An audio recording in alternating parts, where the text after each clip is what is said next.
Hey y'all, this week's episode of The Read is brought to you by Talkspace, the online therapy company that lets you message a licensed therapist from anywhere and at any time. There's no commute, no leaving the office, and most importantly, no judgments. With Talkspace, therapy is as easy as sending your therapist a message. I love mine so much. She was just so incredibly helpful. You can match with your perfect therapist today for a fraction of the price of traditional therapy by going to Talkspace.com/read. There's a special offer on Talkspace today just for you. That's Talkspace.com/read.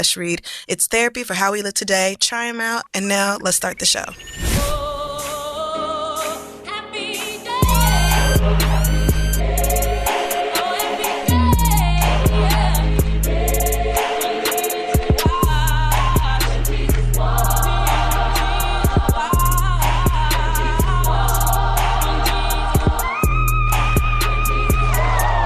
That's it. Dishonor. Dishonor on your whole family. Make a note of this. Dishonor on you. Dishonor on your cow. Oh, no. Dishonor on your cow. Dishonor on your cow. It's animated. Is it? Yes. Okay. Is it? I just asked you. You said yes. Well, because... Frankly, I felt like this was really easy. I feel like I was it is. thinking about going for a film that there's like no chance you've seen it. But that was unfair. You know, it felt, let's just play the game. Is it animated? It is, isn't it? I feel like you know what you're doing. Why don't you just take a guess? I know who says this. Do you? Yes. Okay. Well, there you go. That little thing. That little thing. Yes, but I don't think I've ever seen the movie that little thing is from. So. Okay. Well, what's the little thing? Let me Google real quick. Oh, no. That's fine. I do know what it is. Yeah, thanks to Google. I didn't even type. Oh. But I do know what it is. That's fine. Let's look at your computer. Yeah, go ahead. It's Tumblr. You see Francesca's Tumblr? That's what I'm looking at. You deleted a tab. Okay, if you say so. That's fine. It's Mulan. Yeah, you Googled it. You looked it up. Okay, but I knew it was animated. I knew I was right about that. Fine. You tried to trick me. I did not try to trick anything. That's all right. The devil's busy, but it's fine. Well, coming back to the show, folks. I am Culture Alamanzar. Is that her name? Okay. I don't know how to say it. I am Kofi Annan. This is The Read. Oh, we're back again. For some more shenanigans. Thanks for joining us. Let's not waste any time. Let's jump right into the festivities, starting with Black Excellence. And Black Excellence this week is, of course, going to one Simone Biles, gymnast extraordinaire. So what the lovely Simone did recently, this past week, is she swept oh Lord the 2018 U.S. Gymnastics Championships. What a girl. Okay, so first of all, couple things to note here. This is her 5th all-around title, which I believe she's the first woman to do that. Oh, okay, nice. The first female gymnast, yes. And then she's also got a gold for every one of the events you can name from the whole last thing. Right. If you were a part of the National Gymnastics Championships this year, you lost. Like, you just lost. Your name is not Simone. You lost. She took home every piece of gold they had to offer. Love it. First female gymnast to do that. First gymnast to do that, I believe. Since 1994's Dominique Dawes, another black woman. Black legend. This is all after Simone took a 14-month hiatus from gymnastics after the Olympics in 2016. To just chill. Just to hang out, travel the world, be life, rich, be sickening. Be short and like it. Enjoy the fruits of her black labor. Yeah, exactly. She just began competing again 3 weeks ago. And here we are. Wow. What a machine. I also read that she told someone at NBC that she would give her performance a B+. Honestly, I feel like I did better at home. I thought that I was going to be a wreck, like an emotional, I thought I was just going to fall apart, but I guess. I mean, because I just went back in the lab 3 weeks ago, so I just wasn't really feeling, that I brought my best game today, but... Imagine the white American fervor. Okay. That must come from knowing. They were pressed. Have all of the most expensive... All the money coaches. Mom and dad gave you everything. And this... Private tutors. You don't even go to school. She came in here, slayed you, and was like, I guess. I mean, I personally didn't feel like it was that great, but it was better than what you girls came with, so... Slight work for me, though. Shout out to you, Simone Biles. Yes, wow, we salute you. And she also did all of this while wearing a teal leotard, teal being the color that represents sexual assault awareness. Mm-hmm. And that was in honor of the survivors and the victims of that hell-bound demon on earth. The gymnastics doctor. Oh, right. That assaulted several girls. Okay. You said demon on earth, and honestly, a few different white men popped into my head. Right. I don't even want to say Larry his Nassar. name. Oh, sorry. No, well, you did. Just it's fine. kidding. I didn't want to do it. Sorry. But it's okay. Life in prison is what the girl gets, and he deserves it. Eternity over in and over. Hades. Yep. So that's that. All that. So overall, a great win. Historic win for one Simone Biles. We salute you, girl. You're sickening. Yes. So, this week, in a segment that we call Hot Tops, Journey to the Center of the Bottoms. Can't take credit for that. That was a suggestion. Was that it was a request. Okay. Someone wanted to hear it. All right. So, great. First up this week. Oh, y'all are nasty. Jermaine Dupri, I guess, played a prank on the internet. A couple of days ago, he posted a photo on his Instagram of a little light-skinned baby in his lap with the caption that said number 3. So this, of course, led people to believe that this was his third child, that he just randomly had a baby out of nowhere. I mean, it wouldn't have been out of nowhere. I don't know, Right. I don't keep up with whoever he's with. I haven't been playing. I think he's on Growing Up Atlanta. I don't know. Oh, I have seen him on a couple of episodes. Wait. I don't know. Am I thinking of Jack?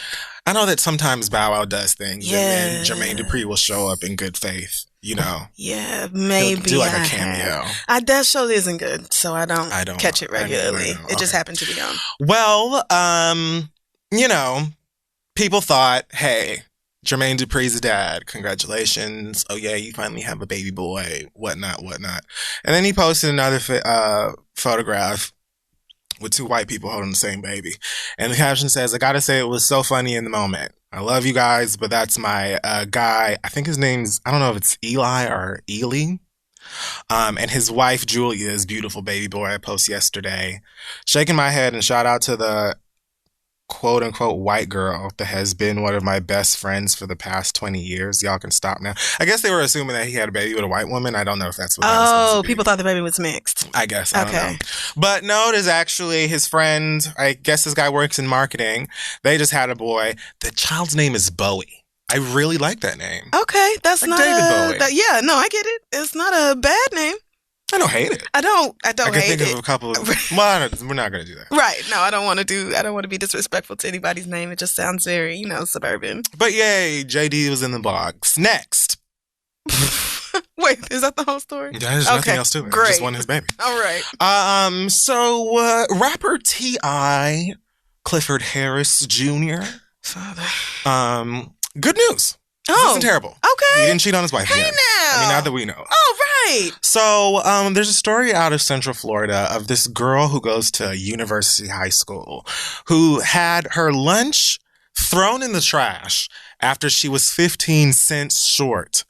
Oh my God. Yes. She had 15 cents short of what she needed for this lunch in her school lunch account or whatever. And they literally took the food out of her hand and threw it in the garbage. I'm not shocked, but neither me. Really, girl, 15 cents. 15? That's cruel. How can you take food away from a kid like that? Inhumane. That is right. It is inhumane. Like, you literally took food out of a child's mouth and threw it in the garbage over 15 cents. Like, girl, nigga. I'll just pay the 15 cents if y'all are that pressed. Cafeteria, sir or madam, I'm sure that they don't pay you much yourself. I know you. Oh, I know you making minimum wage. I know it. I know it. And them kids are probably bad and dirty too, and loud. But 15 cents? No, it's fucked up. I'm sorry. You denied denied a kid food. That's a child. And a lot of kids, school is the only dependable meal they have of the day. Why don't you tell the truth today? Even worse. Like, kids need to eat regularly throughout the day. This is just so fucked up. I heard about that. That was almost my read because it was so fucked up. But I didn't know. I didn't know T.I. stepped into the story. So, he retweeted the story on Twitter and said, "This shit is despicable. This is the kind of shit that deters kids from coming to school. I'd like to take care of her school lunch for the year. I hate to hear this type of thing happening to our children. Petty ass, peon ass, poor excuse for a grown person." Several pissed emojis. Facts. So, yes, Clifford, what a great thing. I mean, he doesn't, like, I feel like the worst thing he's usually in the news for is cheating. I mean, and that's their business. I mean, right. Sort of. Cheating and, just constantly violating probation. But I mean, that's also his business. Right. That don't have nothing to do with me. To do with me. They don't be shooting at me or whatever he may or may not have done.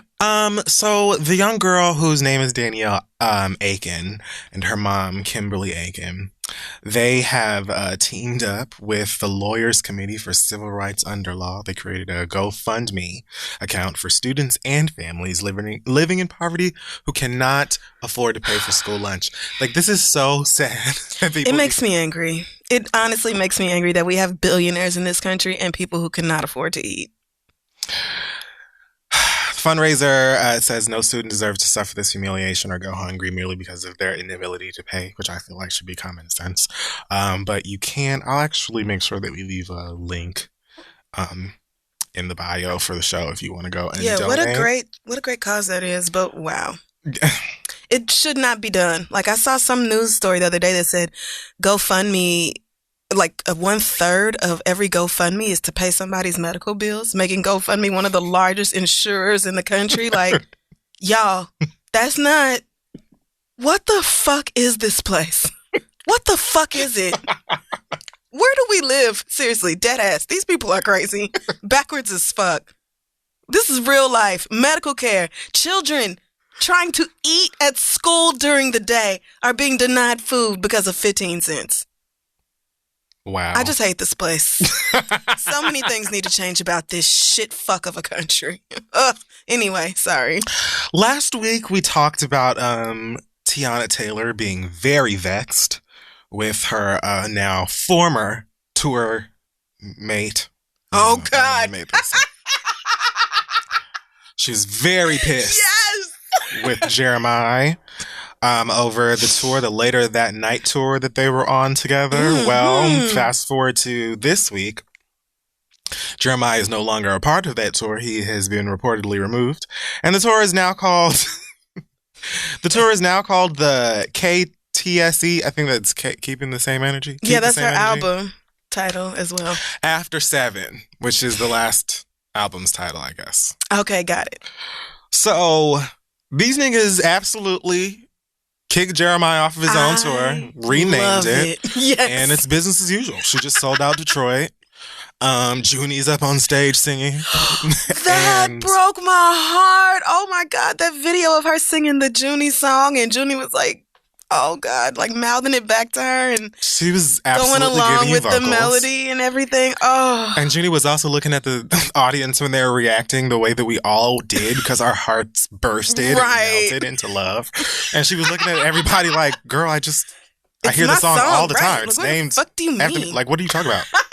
But it was just so sweet to see her little self up there, and I love that Jeremiah really thought he was gonna get rid of Tiana.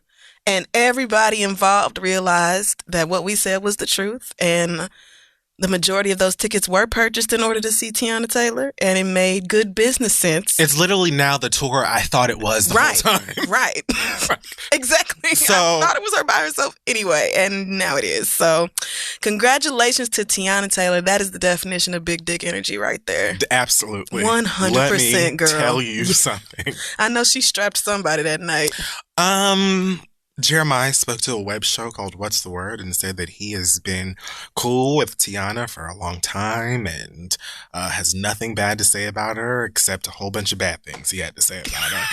He said that he was never trying to sabotage her, and if she would have told the truth, she would have sounded dumb as hell. He said that he tried to help, that he was involved with helping write her album. And he said that he even helped her boss, North's daddy. And yeah, he's just very confused. Okay. Confused at home, I'm guessing. I don't know. Right. It's like, but I think he's probably done. But didn't people say this exact same thing when he was on tour with The Weeknd or somebody Party else? Next Door. Party Next. There you go. I mean, yes. Niggas, so. But he said that was more business. Okay. I guess except for when he ran on stage and called him a bitch or whatever it was. I don't know. Whatever. I mean, well, look, I'm not a Jeremiah fan. Like I said, don't know any songs other than Birthday Sex. So I am inclined. Like his worst song. Well, yeah, I was not impressed with that song. Okay. I could not believe niggas was making that a thing. But I mean, niggas like sex on their birthday, and it was very just to the point. So it was like, it's my birthday, and I want to have sex because I'm human. It's so just not theme. Okay. No, sure. It's terrible. I hate it. But like, I'm just saying. I'm just inclined to believe Teyana because of the very direct way she came at him on Twitter and the fact that she minced no words. Mama was literally like behind the service entrance just going the fuck off. You are a bitch. Like lazy asshole. She didn't sound like she was just making up some shit. Right. I was just confused. No. I think, you should just go, whatever it is. I've never heard of this web show you went on, but just go on about your business. Let whatever this is be over. Because it's Teyana's tour now. And keep that same energy. That is that on that. Well. Yes, we are breezing right through these things today. Yes. But I might just want to jump directly into the foolishness. I'm so proud of us. My God.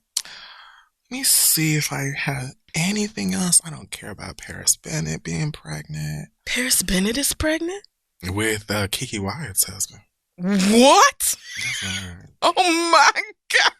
You have got to be shitting me. Yeah, that's what I'm hearing. Oh, wow. That's a mess. I gagged when I heard about that shit. That is a mess. I think about Paris Bennett's American Idol audition often. Yeah, just randomly, I think about it. You should. So when I read that, I was like, wow. What's so great about this nigga? Mm-hmm. What's great about most of them? Let me say. Okay. Tiffany Haddish is getting a Netflix stand-up special. Oh, right. Congratulations. She's just the wind that keeps on winning. Right. What isn't that bitch doing? Aretha Franklin ain't got no will. Man, Aretha passed right after we left the studio last week. Right. And so we did not mention it at all. But yeah, when I heard that she didn't have a will, I was like, holy shit. So is the family about to be fighting over everything? But apparently with the law, they just divided all with her kids. Oh, so amen. Maybe she knew that. Maybe she was like, please, under Michigan law, the kids are going to get it, and I ain't going to be here, so I went. God, I hope that's the case. Yeah. Because the last thing that I would want anybody to have to do with is, not have. I mean, we are all just... I cannot believe that Aretha fucking Franklin is no longer on Earth in physical form. There's that. That is just so odd. The mind-blown levels of losing Prince, losing Michael, losing Whitney. You know what I'm saying? The fact that Aretha Franklin is just not here anymore, that's already awful. But then she has children. That is she was Aretha Franklin, but also my mama. Right. Nobody wants to have to deal with all of that. And then also, what are we going to do with all of her millions of dollars? Right. It doesn't, right. And people, niggas get real strange after somebody dies and the hint of a couple of dollars comes up. So hopefully there isn't any fighting within their family, and I hope they're all, just able to grieve. But I know this funeral, this celebration, I heard it's going to be 4 days of an Aretha Franklin party in the street. Did you see them showing out in New Orleans? Yes, I did. Did you see them showing out at the VMAs? Did you watch that show? Most of it. I went to bed at like 11. I don't remember exactly when. I went to bed right before Madonna brought her ass on stage. Okay, well, she's my read, so I'm going to Oh, okay, great. So we'll just... that's the only part I watched. Scooch right on past that then. Amber Rose wants to reclaim the word hoe. Amber Rose always wants to reclaim the word hoe. She's just arguing about it again. Oh, okay, great. Wow. Rihanna's making a documentary. Okay, fun. All right, let's jump to the trash. All right. So, wow. Last week, we discussed whether or not Nicki Minaj should be on the sick and shut in list. Mm-hmm. I felt like the answer was no at the time. I definitely thought it was yes. You did. I just want to say that. You did. It was time then, and it's time now. I believe that Nicki Minaj is high, surrounded by yes people, facts. And ignoring the no people. Big facts. All around. All of these things, I believe to be true. Me too. Woo. If you've ever had like a pet or if you have kids that just, you come home and the whole house is a mess and then you have to like figure out where you start to clean. Right. Like where do I address this first? Do you start with Harriet Tubman? Is it the shit covered walls? Is it the toys everywhere? Do you start with the baby?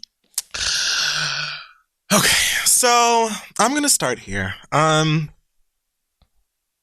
Minaj got on Twitter after her album came out, and placed number 2 on the Billboard charts. Second to Travis Scott's new album, Astroworld, which is number 1 for the second week in a row. Mm-hmm. So, I'm just so tired. It is exhausting to get through this. Nicki retweeted a screenshot of Stormi's mother, who posted promotion of Travis's upcoming tour, the Astroworld tour. Here's what Nicki says, and I'm going to read everything. You should. Think it's a good idea. Travis sold over 50,000 of these. White girls? These are tour passes, merch. Got it. With no requirement of redeeming the album, with no dates for a tour, etc. I spoke to him. He knows he doesn't have the number 1 album this week. I love my fans for the number 1 album in America. I'll explain on hashtag Queen Radio. 4 albums in, number 1 in 86 countries. Okay. My first album sold 400,000. No one is doing that with debut albums now. So I'm so grateful. I lost out on 12 hours of sales and did 200,000 in 1 week after I was supposedly canceled. I bit my tongue last week. Queen Radio, but I won't on Tuesday. I love you guys so much. I looked at the numbers, the Carters, Kanye, Nas, etc. recently did. Travis sold 200,000 in his first week of clothes alone. Okay. I spoke to him last night and he said he's been selling clothes before the music. Billboard says they'll change the rules because of this. So, it should be changed now. I put my blood, sweat, and tears in writing a dope album only for Travis Scott to have Kylie Jenner post a tour pass telling people to come see her and Stormy. LOL. I'm actually laughing. Queen broke the record of being number 1 in 86 countries. Thank Jesus, and thank you to my fans. Queen Radio on Tuesday. Spotify put Drake's face on every playlist, but they told me they had to teach me a lesson. for playing my music 10 minutes early on Queen Radio, even though they've been giving away my music for free for years. And I'm one of the top Spotify artists of all time. Spotify had to teach me a lesson, but rewarded the man who has had an Apple radio show the longest, inadvertently helping the Apple platform the most. Oh, I can't wait for Queen Radio on Tuesday. They took away my promotion they had promised for the first couple days because of this. #Queen. My music went up on Apple, so I played it. I assumed it was on Spotify and Tidal at the same time. Spotify said that Apple tweeted fans advising Queen was up, and therefore they had to teach me a lesson.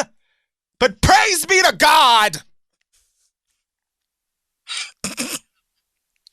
A fan retweeted, "This shit is crazy. I can't believe she's been going through this." Nikki says, "My label didn't want to defend me for fear of Spotify trying to teach Ariana a lesson too." Do you know how many people subscribe to my Spotify page? Do you know how many women get systematically blackballed out of their positions in an office building and can't fight back? People are calling me, thinking I'm huffing and puffing. OMG, y'all, this is sarcasm. Dry humor. Yikes. I'm having the most iconic time. Get it? Iconic. No, I get it. I get it. Yeah, I get it. Like me. Come, let me kiss you. Who's coming to the secret show? When people call me and hear me cracking up laughing, they seem so puzzled. Loosen up! Now here is where I'm so upset. I'm very upset with you. You have been cutting up. All the queens I remember shook shit up. Queen of the week may go to Harriet Tubman. And she just sat there and ate her rice. You niggas' history would have been a lot less triumphant. Ate her, my nigga, her rice. I laughed for the remainder of the day over the rice. The rice. The thought of Harriet Tubman being like, I could lead these niggas to freedom, but let me just go fix this minute rice right quick. I don't have time for this, bitch. Let me get some butter. I ain't got time for these niggas. What? Nicholas, what? What is wrong with her? Now, first of all, you know that Harriet was on them neck bones. That's like... True. Rice? True. Her gravy? Nigga, please. Bitch! Don't even come around here talking about your mama gravy when Harriet Tubman is in the kitchen. Y'all, I had no idea Harriet Tubman was now trending. I said what I said. Queen Radio will honor her tomorrow. She said she could have rescued more slaves had they known they were slaves. I fought for streaming services to count toward Billboard when a lot of niggas stayed quiet. She was seen during the VMAs, stopped by paparazzi. They asked her about the Harriet Tubman. She called herself the new Harriet Tubman. Twice. Okay. Since then, she has got on Queen Radio, which I believe happened today. Okay. I think maybe it was this morning. I don't remember. Where lots of fun things happened, like this. The Queen Radio thing was Tuesday. And I'm going to be using my own sound effects. Now, can you please tell me?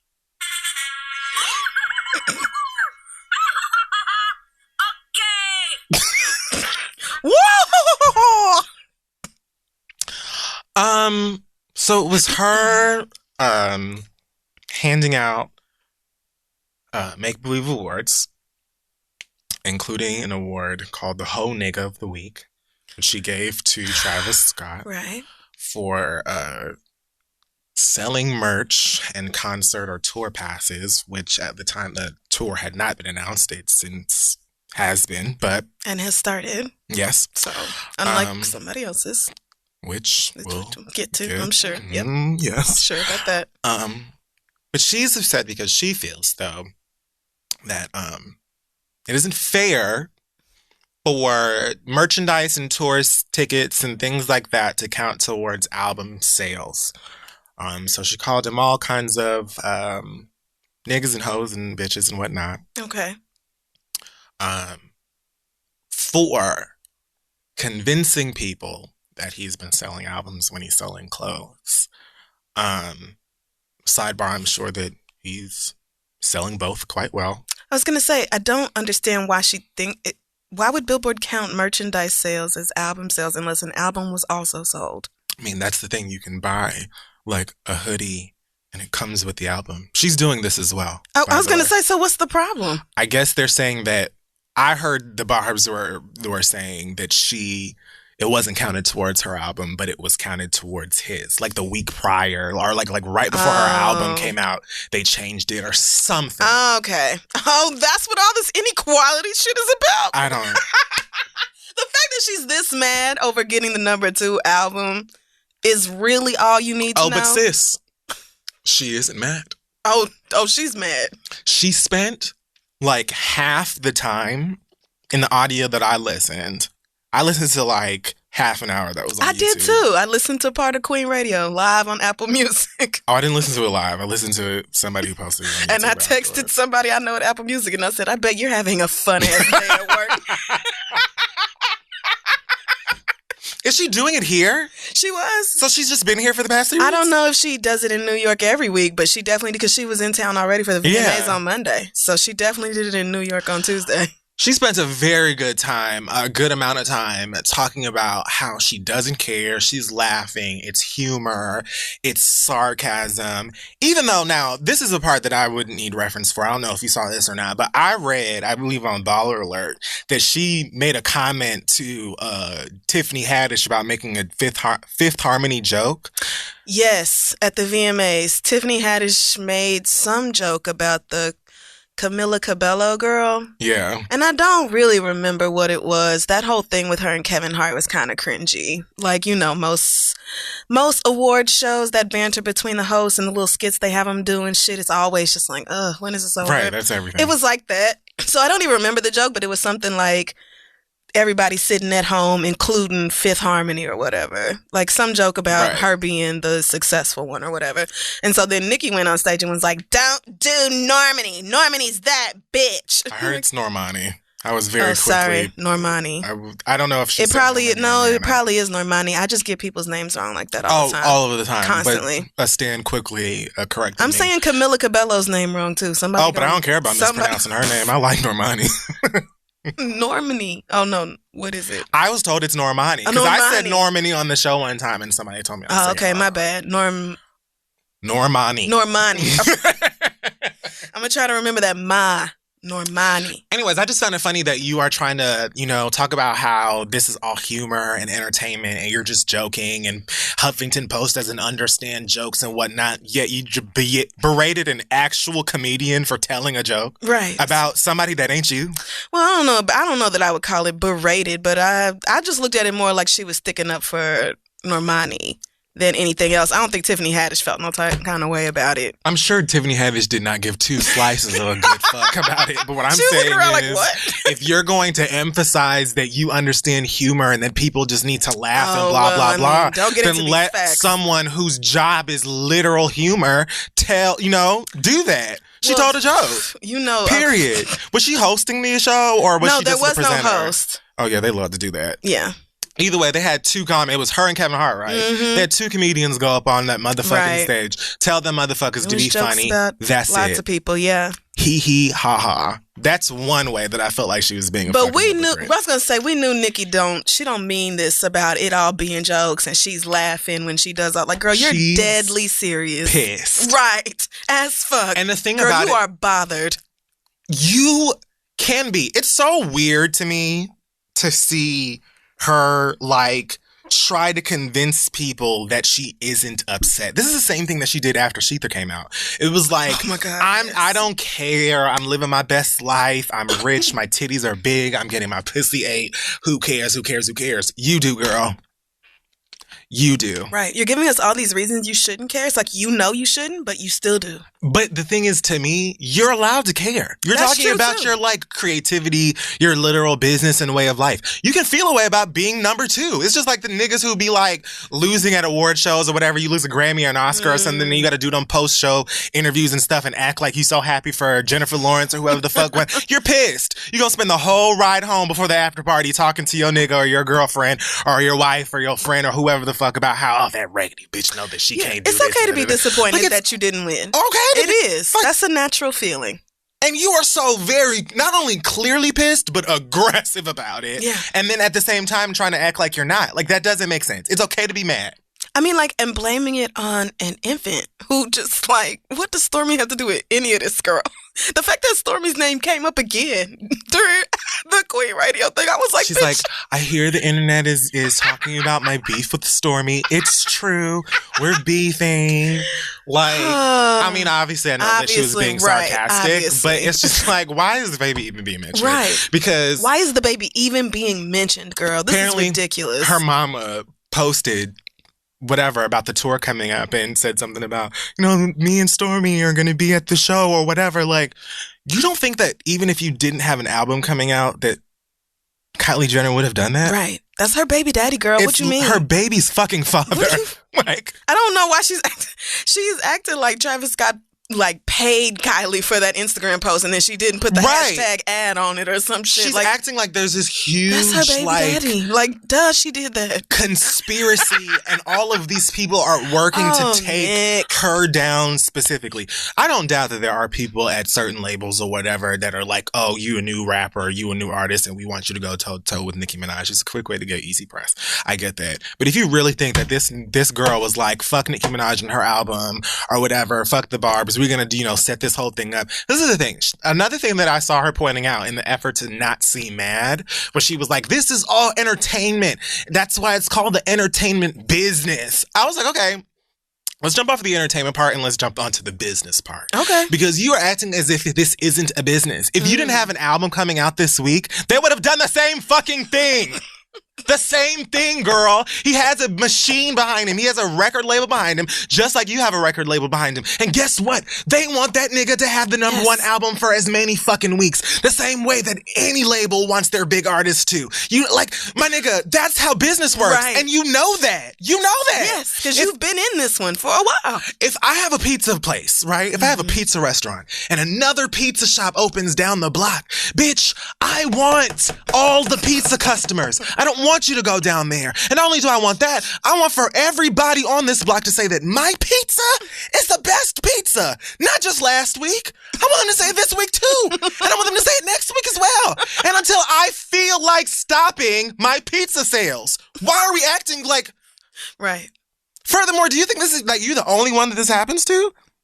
Look how many times Beyonce has not received the awards, the accolades, and the numbers on charts and things that she hasn't motherfucking deserved. She sat at your paltry award shows and looked white women directly in the face, as many of those white men have looked right back at her and said, I know this is yours. I'm so sorry. I'm so sorry, Beyonce. And Beyonce's sitting there like, you can have it. It's fine. Everybody in here knows it's mine. Right. And that's all that matters. Beyonce never had to say a fucking word about any of that shit because she knew that we would say it for her. Her work speaks for itself. Astroworld's a better album than Queen, so there's that. Oh, damn. And I still think that Queen is her best work. I listened to both of them.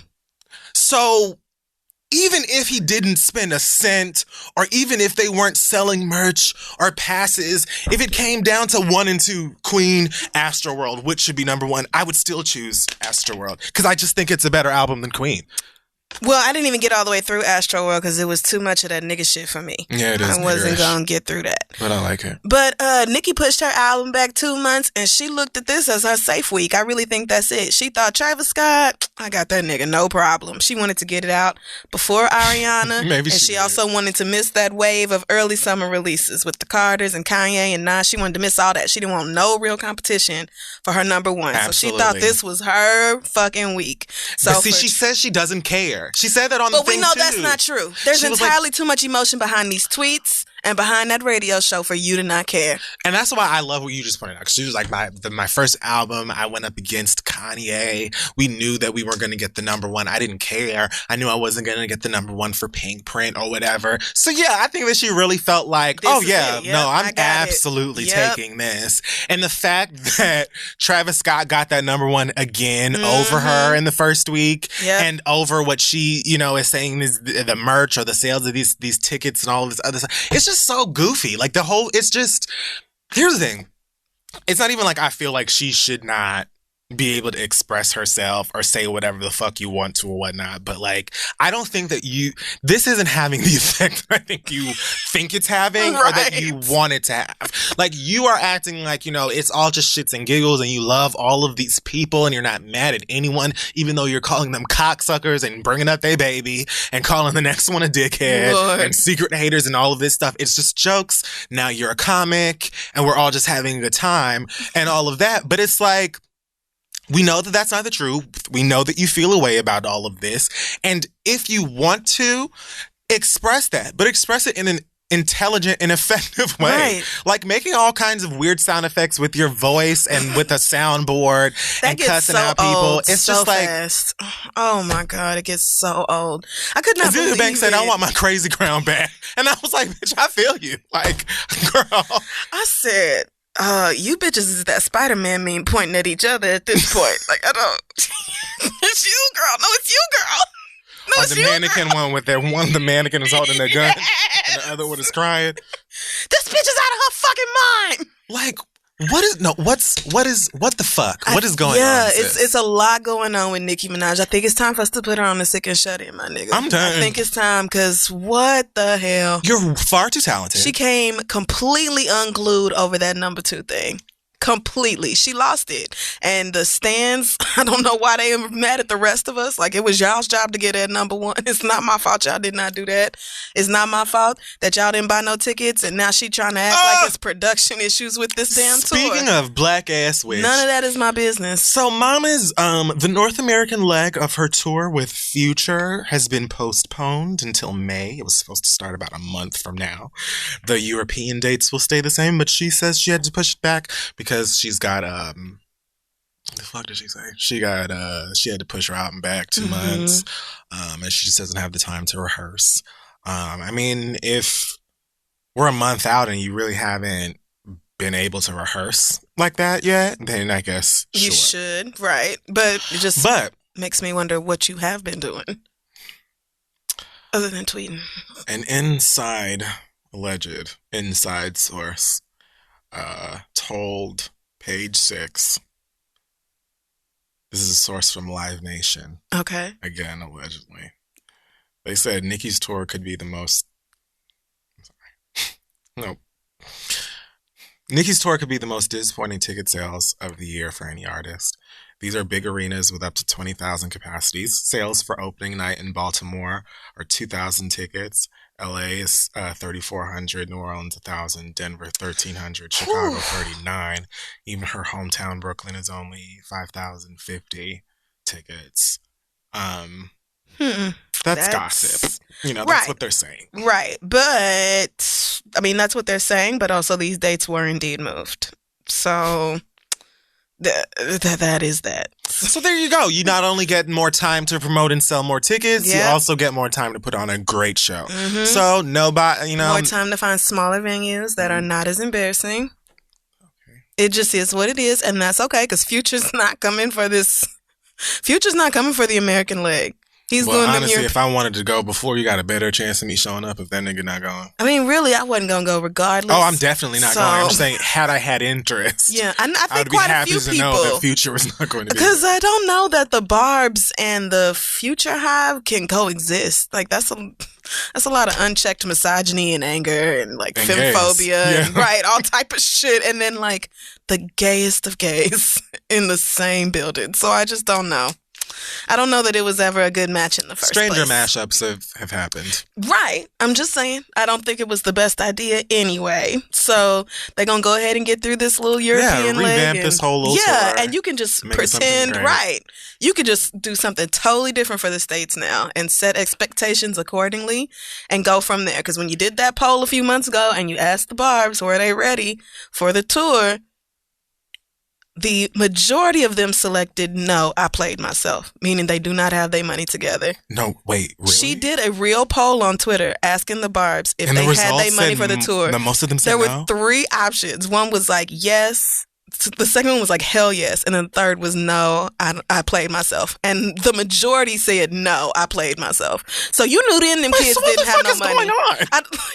When you did your informal Twitter poll, you knew them kids was broke. They told you that in April. So why you acting surprised now that tickets are not selling for this tour? I do not know. I don't know why you are being brand new Shout out to all the mamas that said, no, I'm not giving you a motherfucking red cent to go watch that bitch pop her pussy open. Minaj. I already pay for that Spotify, that Apple Music.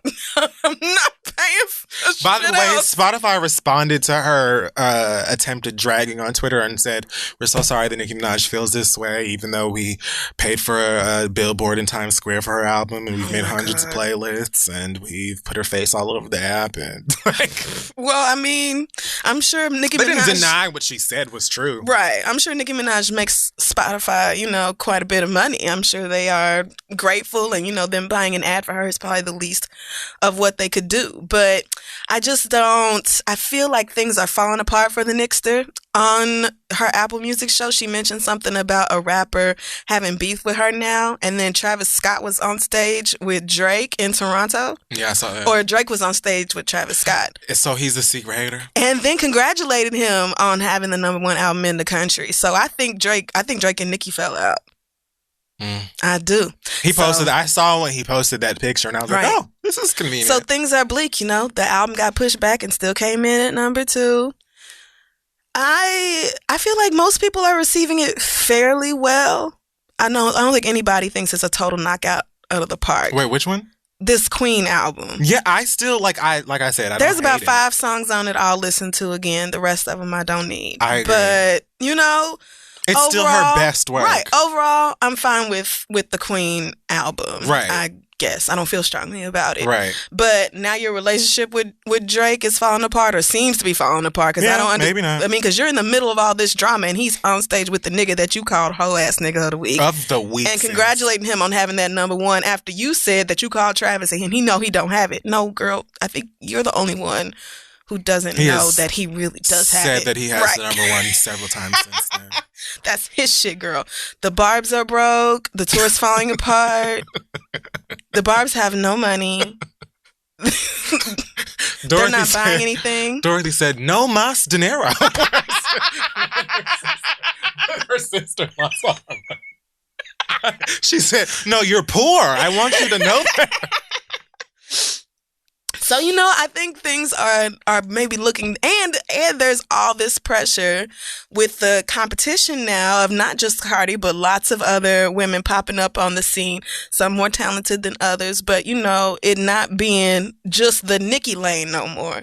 So I think all those things together are causing what we're seeing with Nicki Minaj now, her acting a fool like she is on Apple once a week and going on Twitter and Instagram having these tantrums and shit. I think that's what all of that is. And until she gets rid of the yes people around her, because I don't know if you heard the niggas that she had in the studio with her at Apple Music. I don't know who they are. I know one of them was I think her DJ, her husband, her DJ. Everything she said, they sucked her dick behind it. Every single thing. Nicki Minaj is the best entertainer alive, best rapper alive, no exceptions, this is. Greatest album of the year. Every time she says something, they're like, yo, Nick, oh my God, a fucking genius, I can't, And she admitted on Twitter, she said, people were calling her like, girl, what's happening? Right. What is this? What's going on? And she was like, you know what it reminded me of? It reminded me of when John Legend sent that text to Kanye, and Kanye took a screenshot of it and posted it on Twitter, basically like, fuck out of here. So you have people, and even if every single person who like knows you personally disagreed with you or was asking you to like change your behavior a little bit, you still have millions of people who apparently aren't spending money on your tickets, but are enabling everything that you do and say all of the time. They're living this up. Oh my gosh, we're so happy to see you defend yourself and Ray and all that other shit. Like, I'm not even saying again, don't defend yourself. It's just like this weird maniacal laughing and all of this stuff is just like, lot. It is a lot. It's a lot. And it's honestly draining. Like, I feel like I would have had more energy for Nicki's album and maybe would have even been more receptive to it if I was not so fucking drained by all of her goddamn antics. Because you cannot go more than like 6 hours on social media without Nicki Minaj showing her ass. And it just doesn't make any sense. So I think that until she gets rid of them yes niggas that are around her, like she had in the studio with her at Apple, she's never going to acknowledge the ways that she could be doing better. And so at this point, I just hope she gets some help. Like, I don't know if Beyonce needs to sit down and have a talk with her. And, well, you know what? Beyonce's on her own tour. She got her own things to do. That just kidding. Girl's well, you know, problem. I know they've been friends. So. Friend. Okay, don't do that. Beyonce did a couple of things with that. Okay. Well, anyway, I don't know. I don't know how you can get real friends through to Nicki Minaj right now. Told me that's never happened. I just don't know. I don't want to say that it's like a mental health issue because I don't know. It could just be whatever pill she's on, and that's she just what I'm needs saying. to stop doing like, that. I don't think that it does have anything to do with that. You know, they say addiction is a disease, but I don't know that she's addicted to anything. I do think that she'd be high. I do, but well, she talks about how she be high, so. That is, I think, a given. But, I mean, whatever else I don't know if it's something else going on there. I don't think this is some life crisis. I don't think anybody needed to feel particularly bad for her or anything. You're still a great and talented rapper. You still have, like, a huge place in the entertainment industry. It's just, like, even if all of the things that you said came from a sensible place and all of that type of shit, and, you know, you are just the rap Harriet Tubman. Like, let's just say all of that is true, right? You know. There's still a different way to express yourself. Like, I don't really need to beg or plead Nicki Minaj to do anything at the end of the day. You Facts. But in the long run, is this going to help you more than it hurts you? Is this going to help you, hurt you, whatever? You know what I'm saying? Like, you need to be asking yourself that question. Because you can laugh and kiki and say, if you don't like it, don't post me. If you don't like me, don't listen to Queen Radio and all of this stuff because you have all of these fans. Okay, well, girl, clearly the fans that you have ain't enough. Because they didn't give you the number at one album that you wanted and they made you like, you know what I'm saying? Like, clearly there are other people you need to be reaching out to for the things that you want. If you was cool with, you know what I'm saying, the tickets you were selling, you were cool with having a number 2, if it didn't bother you, like it wouldn't bother loads of other artists, right, then it wouldn't fucking matter. But if you're gonna literally have tantrums on Apple Music or whatever, then right, think about how to just address these issues with sense. I just don't understand how she acts out like this and then expects nobody to talk about it. But, like, you're Nicki Minaj. What do you mean? There's a lot of holes. If everybody really ignored you, you wouldn't be the person you are. I don't get this about her. It's just... And you know the niggas ain't gonna know. Like, she's so puzzling. You have the phone or computer or whatever open to see mid-interview that they're posting your headlines or your quotes in these blogs. You know what I'm saying? You know that this is gonna happen. You know, I don't know. Why are we acting like it's something that it isn't? Right. I don't know. Why are we acting like any of this is something it's not? You can be completely honest. I think unless she does something absolutely apeshit, we should just go ahead and put a hold on Nicki Minaj from this day forward until she gets herself together. Like, I think it's time for, like, that Kardashian embargo we had where we didn't say their names for like a year. Wasn't that nice? I actually have respect for Nicki Minaj in some places. I mean, yes, me too. Right. See, no, the reason that I created the Sick and Shut In list is because I really sometimes feel like there's no point, and it was actually probably more harmful to talk about people. I feel like we're there with Nicholas. The Kardashians and the Jenners, because I just don't fucking want to talk about them niggas. Like, I just don't want to. I don't want to support their income.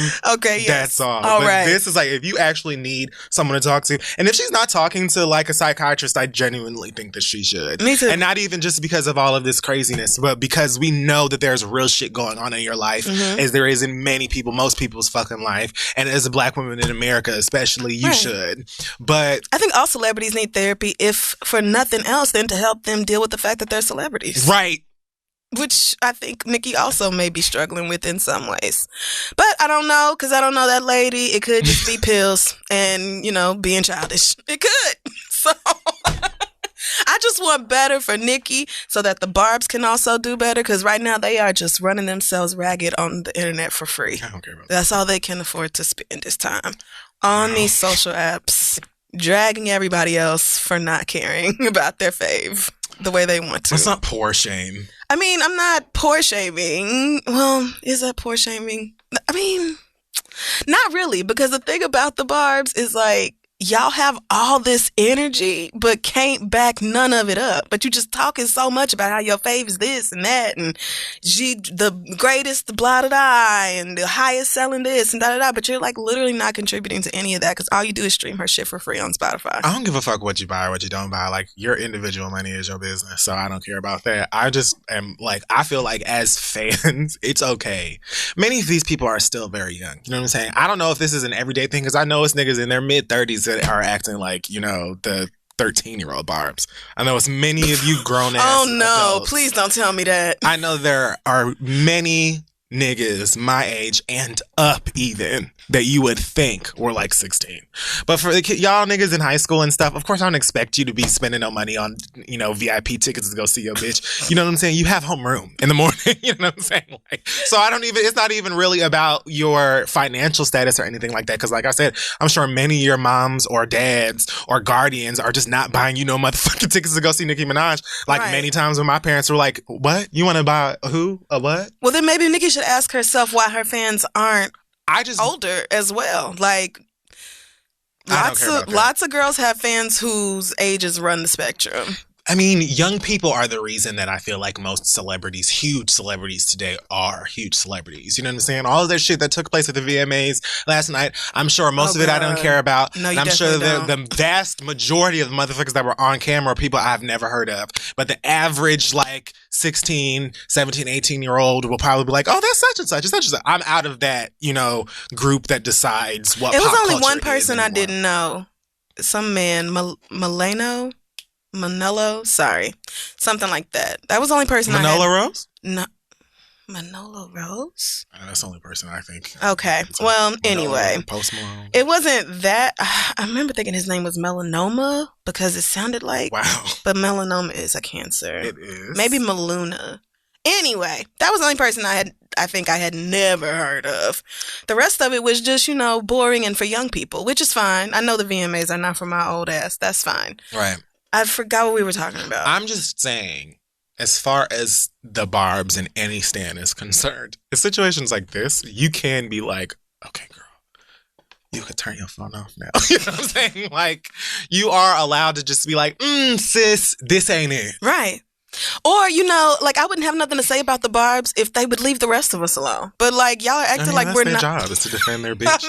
I'm trying to be reasonable and understanding, you know what I'm saying? I understand you young, you stand for your bitch, you don't want nobody to say anything negative about them, but at the same time. Facts are facts, America. They fuel a lot of this behavior. You know what I'm saying? Yes. They fuel a lot. That's why a lot of the interviews she's done recently, they have been, the whole audience is just absolutely, they're doing pussy popping handstands before she come out and stuff. And that's great. It's good that you engage your fans, you bring them out and stuff like that. But them niggas be talking during the interview. That's right, queen. And that's what that bitch get on top of it. Oh, and they fuck do Charlamagne and fuck that bitch. We can't even. Yes, I saw her on stage somewhere and the niggas in the audience was being so loud. I was like, yo, can y'all chill? To act. And I put that on a lot of them just being very young, you know what I'm saying? But the Beehive used to be rambunctious as well. Oh my goodness, so, terrible people. It's all right, kids. Y'all grow up one day. It's absolutely okay, I feel like, if you see, if I saw Beyonce doing half of this, I would be like... I would be mortified. I know. Oh, no. I would have to unstand instantly. Absolutely not. Sis? Oh, no. From the moment she was in the Shade Room's comments. Oh, no. It's just not it. I think that if, unbecoming of a queen. If we can end the online shenanigans here and then could get back to promoting this album and getting ready for a tour, if we can do that and we can have someone who loves and cares about this woman sit her down and be like, let me tell you something. You're gorgeous. You write incredible rap music. Okay. You write great verses. Okay. Crystal is looking from side to side as if you have written great verses. Okay, you have the ability to write great verses. His Mrs. Like Sippy. You can rap. You are gorgeous. You are wealthy. You are rich. Okay? You are not gonna, go anywhere anytime soon unless you show yourself out. Okay? You are that bitch. Now let's not be so shook by new girls coming in and getting a piece of the pie too. Yes. It doesn't mean that you can't have any pie. That's right. Okay? It just means that the other girls would like to eat as well. And you already have a lot. You have pie stacked up. You have so much pie. You have so much pie. You do. You know what I'm saying? You can Cardi eat put out forever. an album and the critics said it was great. Your album came out. Lots of people have been telling you it is great as well. Nobody has denied. Well, I'm not going to say nobody's denied that you can't rap no more. I'm sure people have said stupid shit. But you are fine. Yes. You are fine. Nikki's fine. Your place in this business is fine. It's secure. Your ability to continue, climbing and things like that. All of that is fine, dear. Yeah, it is. Okay, let's get back to what matters. Let's get back to what really fucking matters. The end. Let's get back to Nikki. Let's find Tanya. And that goes for her fans as well. Uplift this bitch in a right way. Not telling her about what the next bitch said. Not telling her to cuss this bitch out. Not threatening the lives of other, women in rap or people who don't like her or said that they don't like a song. Yes. Let's just talk about how great she is and how great she will always be. And that nobody will change that. I don't know. Okay, I don't think that's what they need to do either. It's just I don't know. This just doesn't need to happen. I don't know what else. This is dumb. It's dumb. It's dumb. It's not necessary. It doesn't need to happen. You're great. You're fine. Stop acting like you're not. The end. We're done with Hot Tops. Journey of the Bottoms. Whatever the fuck. Let's move on. Speaking of Nicki Minaj, she has an album out now. One of the songs on it is called Bed. Speaking of beds, Casper Mattress sells them. Wow. I was trying to promote that. I love your segue. It's great. Anything that could help. Yeah, I think it's great. This week's episode is being brought to you by them, Casper Mattress. It's a sleep brand that continues to revolutionize its line of products to create an exceptionally comfortable sleep experience one night at a time.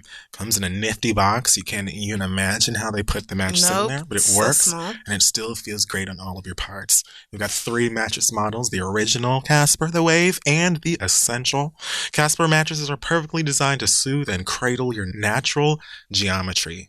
Yes, your nature feels good as well. And who doesn't want their natural geometry cradle? Okay, because there's a breathable design that helps you sleep cool and it regulates your temperature throughout the night. Very clutch if you live in one of these extreme climate places like we do. And the best part is that you can be sure of your purchase with Casper's 100-night risk-free sleep on it trial. That is 100 nights to try out that mattress and do all the things you're going to do on it. You spend a third of your life sleeping. You should be comfortable. Again, my Casper, that mattress came in a box that was impossibly small. I don't know how they do it. It was just a miracle, but it was very easy to unbox and set up and was extremely comfortable from the very beginning. So if you would like to try out Casper mattresses for yourself, you can get $50 towards select mattresses by visiting casper.com/read and using code READ at checkout. That's casper.com/READ. Offer code READ for $50 off your mattress purchase. Terms and conditions do apply. Check them out. Sleep better with Casper and the Read. And let's move on. So we're back and we're finally moving the fuck on to... I'm telling you, I don't have nothing else to say about Nicki Minaj. Like, that, I've said it all. Okay, we're done. We have listener letters. Yes, send your questions to asktheread@gmail.com. We may just read them aloud on the show. We got a lot of stuff here today, so let's just dive right in. Our first question comes from Andrea.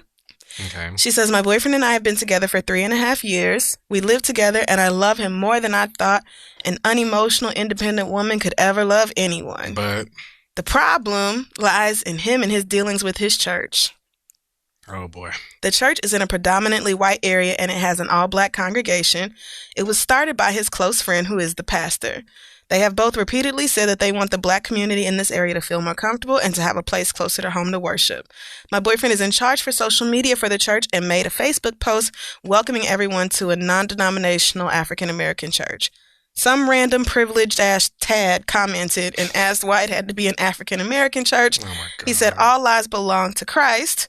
My boyfriend and the pastor talked about it for a while and agreed that they would edit the post and take that part out. I told him that's bullshit and the post shouldn't be changed. In our area, there are 10 white churches for every black church. We need to feel more comfortable and safe to worship since we do actually live here. He said that he doesn't feel this guy is racist. He just wants to make sure everyone is included. He said it isn't worth the trouble and is currently in the other room talking to the pastor, trying to figure out how to edit the post since Facebook is giving them trouble. I love that they don't know how to do this. Oh. Am I wrong for thinking that my boyfriend is leaning towards Uncle Tom status with this? Am I making too much of it? Do you think he should change the post? I'm sincerely sitting here pissed off and not even wanting to eat this food he's cooking. Help. Sincerely, Andrea. You must be pissed if you don't want dinner, girl. I mean, you're irate. Because I could be pissed in story. So, I agree with you. I don't think that your boyfriend is approaching Uncle Tom status. Yeah, I think that not he's necessarily. just trying too hard to please people that he doesn't need to please. That white man don't give a fuck about that man's church, and he would never go to that. He ain't going church. to the church. He's just mad that black people are trying to create something for themselves, as many white people in this whole entire planet are and have been. Whenever we try to create anything for ourselves. Lord. If the neighborhood got 10 white motherfucking churches in it already, why can't we not have and say that this is a black church? Especially when it's so easy for white people to walk into anybody's damn church and just kill us. So okay, well, damn. I agree with you, sis. I don't think that it should have been changed. I don't think that you need to break up with this nigga or feel like you can't, give him some pussy or whatever because of him trying. Yeah, I don't think this is that bad. It isn't that bad, but I understand why you're mad. I mean, I could understand being annoyed. I don't understand the anger. You so mad you finna skip dinner. Yeah, no, I'm not that. Like, bitch, let me tell you, I wouldn't be that mad, girl. I like food. That's just, I don't get that part. I mean, I would definitely be annoyed, but I think I've always been like the most militant one around my friends. So I'm always the one who would be like, fuck that. Yeah. Tell that white boy we don't give a fuck. And everybody else is like, girl, let's just edit it and move on with our lives. Like, I think I just would be more passionate because I care. But if they do it, I mean, oh well, I'm not going to really feel no type of way about that. Now, if they start acting like they don't want to be a black church and they need to have white members join in order for it to be a valid church experience, that's when I would wonder about Uncle Tom categories and all that. Right. But a lot of black people act like that around white people simply because it's easier to not fight with them 24/7, 365. Yeah, that's true. When you live in an all-white area or a mostly white area, there's a lot of shit you have to let slide because you can't fight all day, every day. Facts. So it may just be easy to be like, okay, fuck it. This Facebook post. When y'all post pictures on social media from church services and everybody is black, it will be very clear that it is a black church. That's true. Especially if it's, she said it's non-denominational. I was like, especially if it's an AME church, something. Right. Something where it's just like, oh, ain't no white people in here. Right. So I would not break up with my boyfriend or anything like that over this. I would just kind of, I don't know. I guess I would just let it go. Like, all right. I mean, if anything, I would have said to him, like, you do know that, like, he's just being, a racist white boy, right? Like, he thinks that this guy is not racist or whatever for saying that, but I do.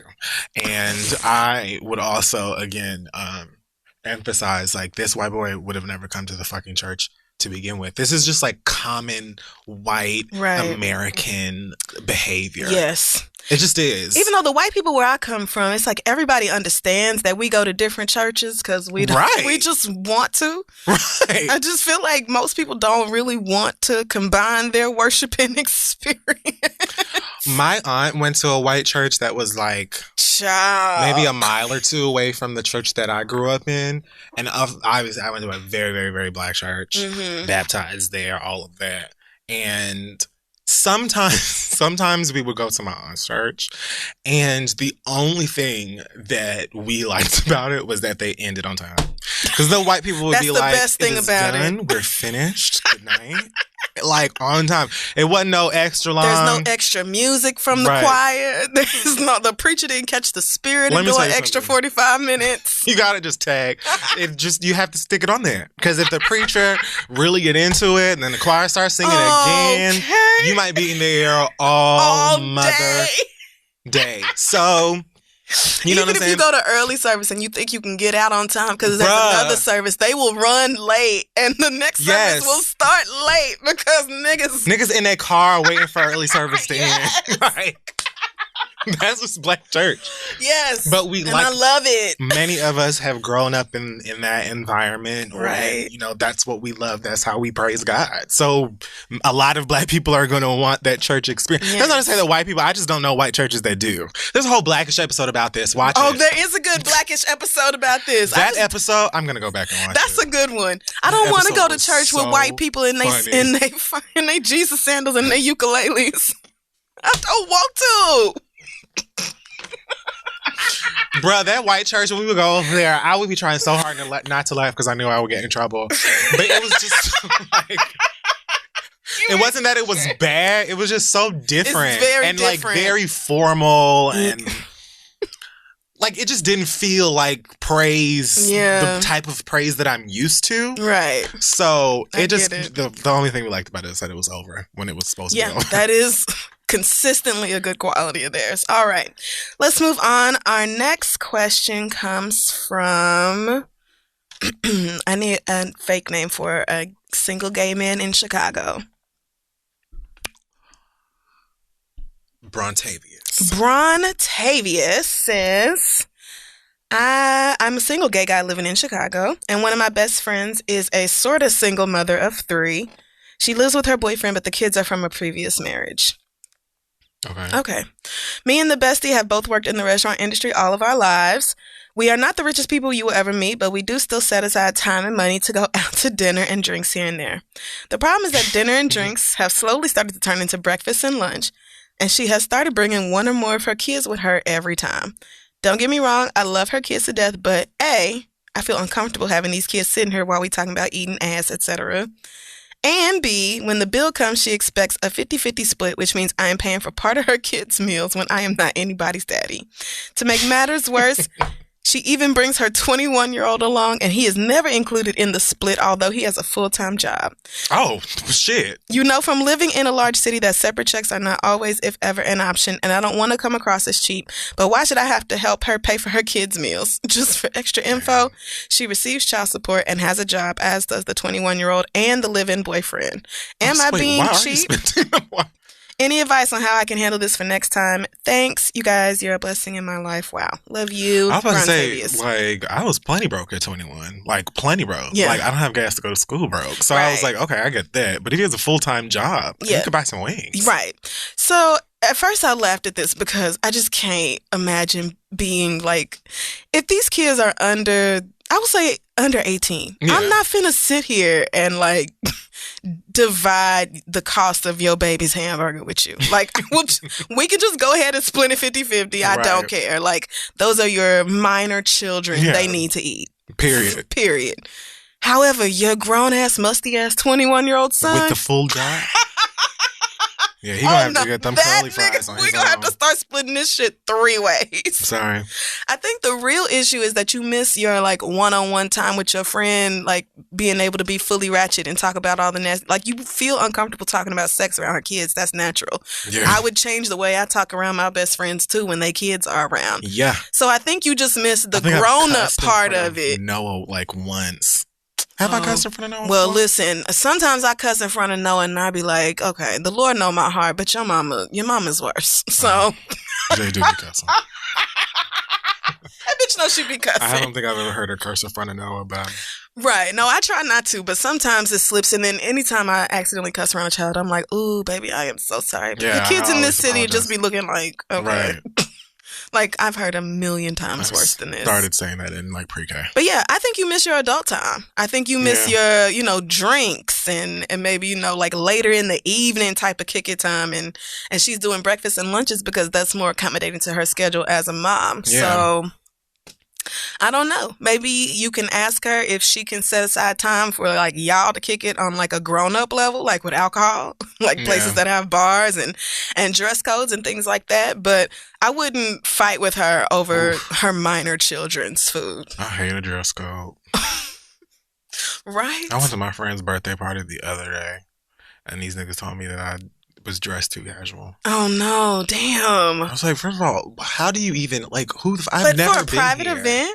It was literally just some club with a whole bunch of straight people in there looking like they were on a fucking like cruise ship or at some fucking like cabin resort, some dumb shit. Trash. And I was just like, okay, you know, whatever. But do you call ahead and ask, hey, like, what the fuck? How was I supposed to know? I'm wearing a shirt and black pants and sneakers. I think if it's, I think if it's a club in New York City, you just probably look up their website or their social or whatever. To your fucking heteronormative ass. Oh, yeah. It is almost always straight places that have those, like, strict ass dress codes. But anyway, take off that hat. Yeah, that's what I would suggest you do. I would not. And tell that grown ass one that he can pay for his own damn food. That 21-year-old, you're grown. You're an adult like us, right? And you have a full-time job, right? So you got $20, right? Food. Fuck is wrong with you? You can pay for your own Rudy Tooty, fresh and fruity with your grown ass. I'm not paying for a single moon over my head, bitch. All right. Last question comes from I need a girl's name. JT. Actually, I don't know where this letter is going to go, so let me not even do my job like that. It says, should I cancel my mama and her nigga? So I think it might be a JT level sort of. Well, anyway. We'll see. My mama recently got married to her long-term boyfriend, and she is now happy, or so she says. So I'm happy for her, of course. But where the problem comes in is that she and the niglet have moved in together and made a little home or whatever. The passive aggression. It's just... Niglet. They met when I was in elementary school and have been dating ever since. Oh, well, damn. Right. He was deployed for a year and came back saying they were going to get married and all this. And from there, our families began to merge. Me and my mama and him and his badass, stupid-ass kids. Damn. They dated until I was 16 when they got quote-unquote engaged, but... Jeez.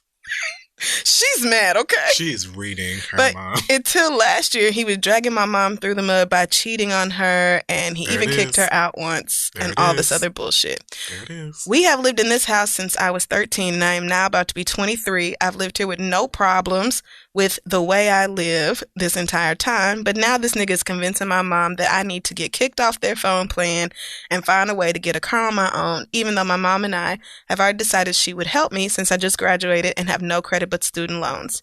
He also wants me to move out. This would be cool if I wasn't your average post-grad broke bitch. I just got a job 2 days ago. Yes, I have money saved, but not enough to live off of. And of course, savings will dry up if you let them.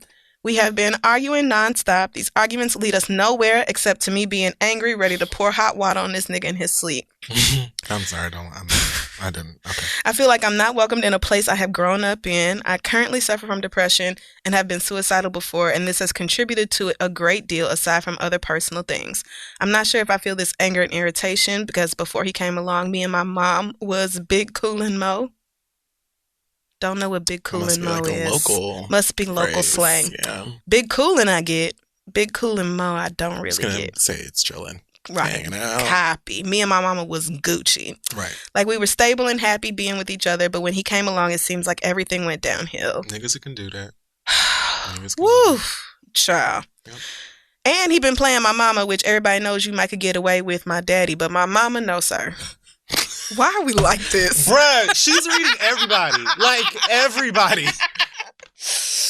Wow. Lord, I have tried to talk to my mom about my feelings about this and how I feel our relationship has weakened, and she just comes at me with, all you need to do is pray about it, depression is only in your head, etc., and that she's the mama and I should just listen. I don't feel like she's supporting me because she's siding with him even after he told me to go live with that nigga, a.k.a. my daddy, since everything here is so terrible. Why don't you go live with them bitches? My feelings are really hurt. And long story short, I just want to know, am I jealous and being petty, or is my anger valid? Thanks and much love. JT. I did not want to say this girl's real name. Sweetheart, fuck him. Okay.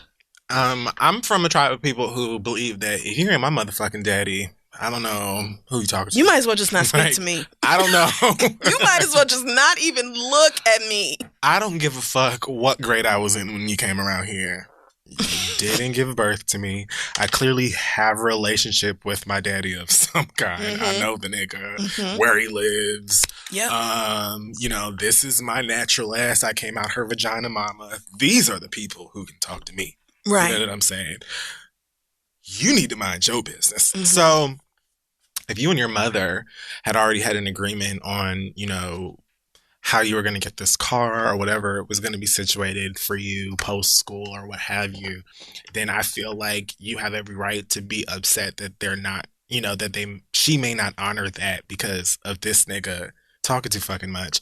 Like I was just saying about being 21 years old and not having no motherfucking money. Right. 23. Same thing. Poor. Right. I had nothing. As hell. Nothing.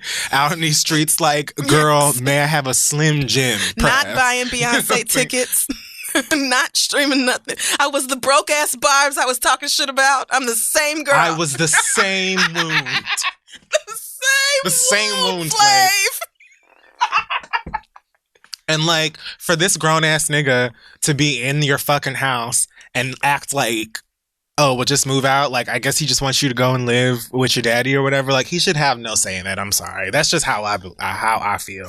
You know what I'm saying? I'm blessed to say that I don't have a step parent, and don't know what that feels like. Amen. Right, because at this point, you're not even a step parent. You just my mama's husband or my daddy's wife. You're not my step mama because I'm not being raised. I'm a whole grown ass lady out here. I'm a whole grown ass woman, dog. You are the nigga that's married to my mama. That's it. That's it. Period. That's it. And I'm an adult and I'm my mom's child. So I don't even want to hear what the fuck you have to say about what I should be doing, who I should be doing it with, where I should go, how my phone should work, whatever. No, sir. You mind your business. Now, as far as your mother and her comments about your mental health or whatever, like, honestly, all I can say is been there. I totally get it. That's how a lot of grown ass black people are. You know what I'm saying? Especially older than us. Oh, that's just the way that they fucking think. And the sad part about it is, if they were afforded the opportunity to get therapy, many of our parents, grandparents, and great, woo, we would be. I don't even know what totally different people. We would be, oh my God. Oh Lord. What a time. But there's so much like paranoia and like shame behind it and all of this other stuff. And that's just how a lot of, people in our community are set up, and I'm able to like filter a lot of that stuff out. Yeah. I mean, it must be hard because clearly you're still like you said, you just got a job. So you're still kind of in this place where you're depending on your mother a bit for a place to stay and financially and all that, right? Nerves. And I'm sure once you have the money together, you're going to be looking for somebody to move in with or your own spot or something like that. Doing. Right. And I really think that's where you should be focusing your energy because this does not sound like a safe environment for you to be in. Yeah. Your mother's not accepting of the very real like medical things that you're facing, your mental health and things like that. And you have witnessed your stepfather, mistreating her throughout the years. So it just seems like a completely unideal place for you to be, they house. So furthermore, I want you out of that house. You know that I know you cheated on my mama. Okay, so why are you saying anything? And yet you are still... Woo! Child, how do y'all not cuss these step parents out? I don't get it, because... Mama would have been just put me out, because that would have just been best for everybody. You know what? You have to go live with your daddy, because... You cheated. What sounds like several times? I mean, yeah, that's what it looks like to me. My mother. My mama. And yet, you're giving opinions and commentary on what you feel like I should do? Right. You got the entire game fucked up, the whole industry. I don't know what your problem is. Kicking you off the phone plan is unfair. You can just pay your part of the phone plan. They don't have to take you off of it. But you could kick them the $40 a month or whatever it costs for you to be on it. That's reasonable. I think that's reasonable, sure. Yeah. But that's not what he's saying. Well, he did say he wanted her off the phone plan, but right. That was small compared to the rest of this. I'm saying, like, it's not like, oh, hey, girl, pitch this in. You want her to be kicked off of this, kicked out of this, all of this extreme stuff this isn't even your child. Right. And I don't know why you're trying to separate me from my mama. So, no.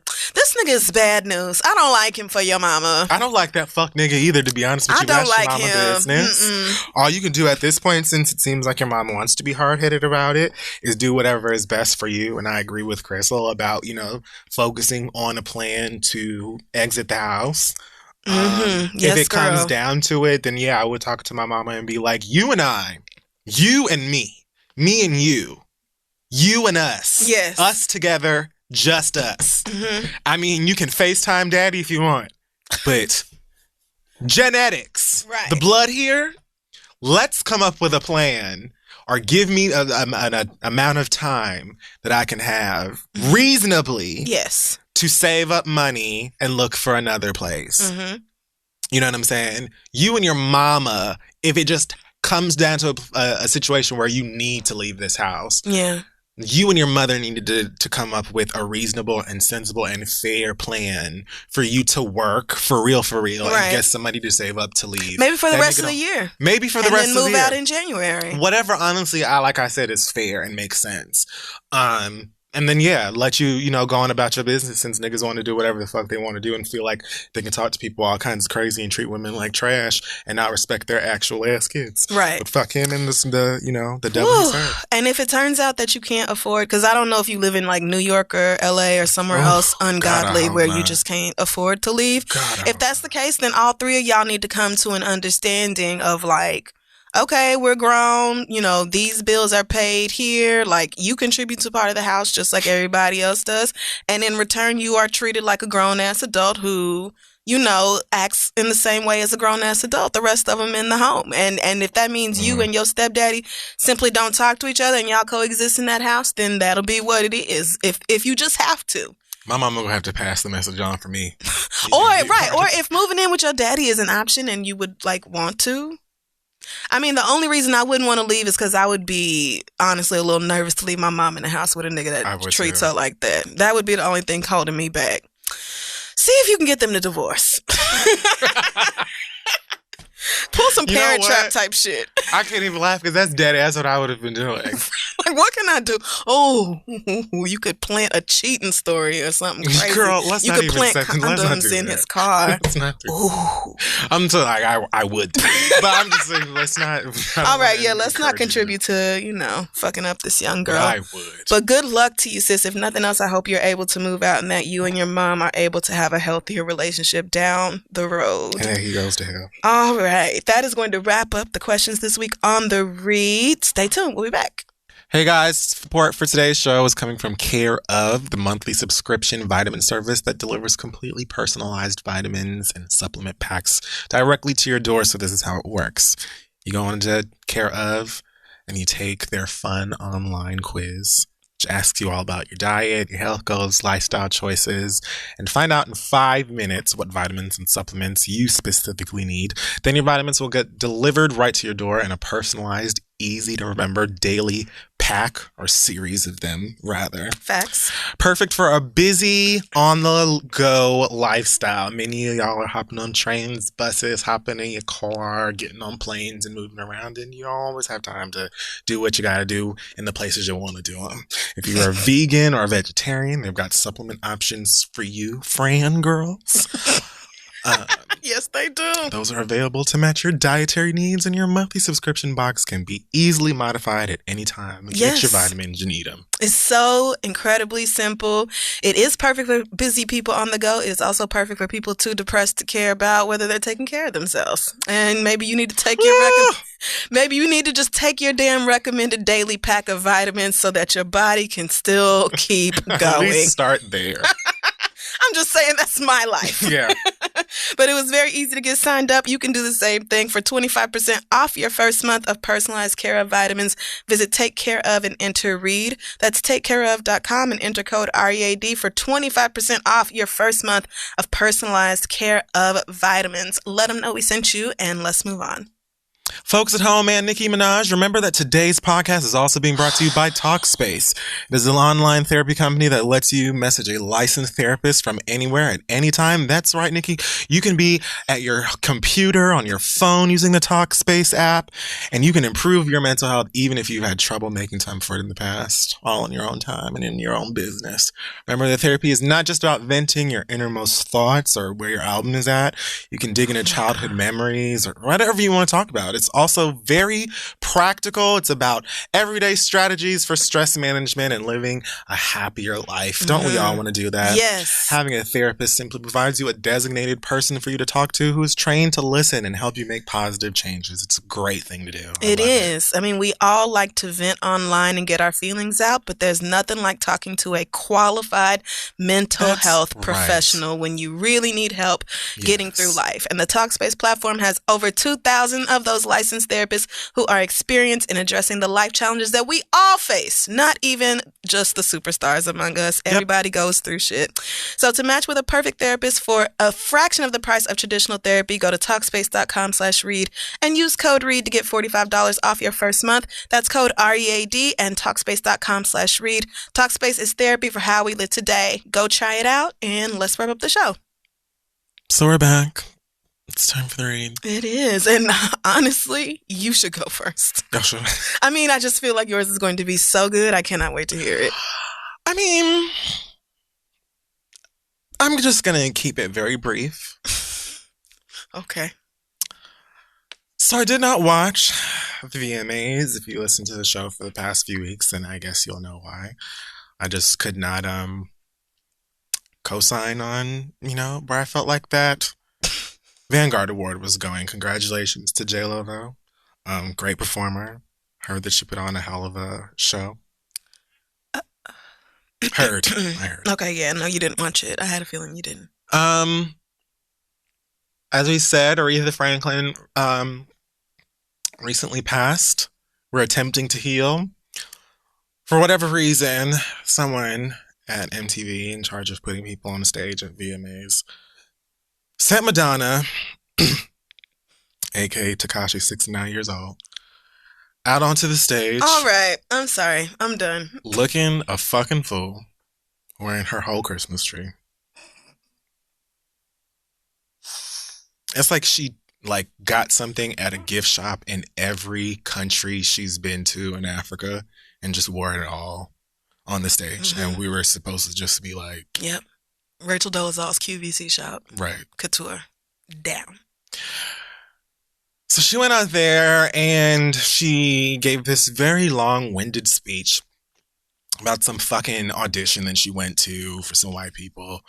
And how, she was trash, but she, at some point, attempted to sing an Aretha Franklin song. Which song was it that she said? Oh, I don't even remember. Was it You Make Me Feel Like I skipped. Oh, God. It honestly shouldn't have been none of them because Madonna just simply could never. So, but I skipped through most of the video that I watched about this. It was just so long. And literally, it was like she was telling her origin story. It was so strange. She was talking about, in detail, what color socks she had on and what the fucking room looked like and where she was standing in the fucking room and then what kind of hair she had. And, this is the stage where she performed like a virgin and the time that her ass was out and her shoe came off and all of this stuff. And meanwhile, there's a huge photo behind her of Aretha Franklin because this is apparently what she's fucking supposed to be talking about. Right. As well as I think supposed to be like presenting an award. But she mentions at one point in the story how she, you know, sings this Aretha Franklin song, and apparently the Europeans that she auditioned for called her back and were like, so, no, but we could work with you. We could do a little something with you. Like, come on out and hang out with us or whatever. Literally, like, she took two sentences. She was like, loved this album, loved this song. I sang it, wasn't great. But, you know, if it wasn't for the Queen of Soul, then there would be no Madonna. Sure, I can't disagree with that. But, Lord, what the fuck were you up there for 6-7 minutes talking about some shit that we didn't fucking care about when you were supposed to be honoring Aretha Franklin? This is why award shows, TV shows, all you motherfuckers need to let black people honor black legends when they pass, period.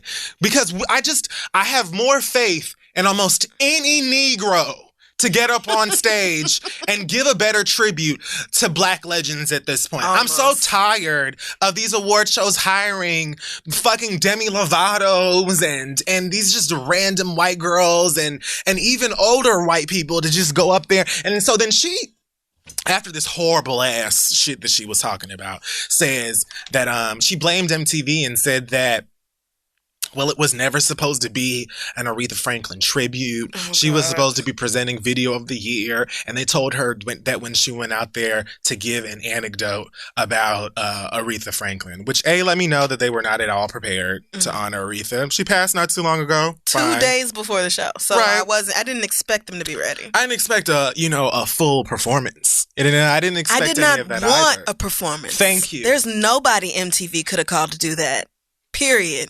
So, fine. I will give MTV that. Manana, do you know what an anecdote is? Like, an anecdote is short. That whole... it's small. It's... Have you... Like, what? What the fuck are you talking about? That whole speech could have been, like, at least 4 minutes shorter than it was. Jesus. It's bad enough that Al Sharpton's black ass is just on TV misspelling R-E-S-P-C-T. Like... And her R-E-S-P-I-C-T. I was like, oh my God, so Al, close. You're on the TV. So close. You're on MSNBC right now. You misspelled respect. Al Sharpton, oh my God. Like, Yep. I'm just so tired of white people going on anybody's stage and just shrugging off these moments to our legends. Like, do you really understand? Do you really understand what women like Aretha Franklin have done for music for all of y'all? For like singing for each of y'all? For music for all? Like, do you understand what? No, I don't think she does, actually. We're talking about people who have literally shaped the industry. That's real genius. And that's why I was so annoyed again. You know what? I'm not even going to talk about Nicki Minaj again. But, amen. To Madonna, don't you take your withered ass up on stage to tribute anybody else again. If you felt like you could not give honor to this legendary artist that you claim inspired you without spending 6 minutes talking about a fucking song and dance rehearsal that you did and how you made it and when you went and how much you wanted to go to Paris and your draws showing on MTV or whatever. Like, if you could not give more than like 4 to 5 sentences about the dead woman that we love and want to talk about, then you should have told MTV, no thank you.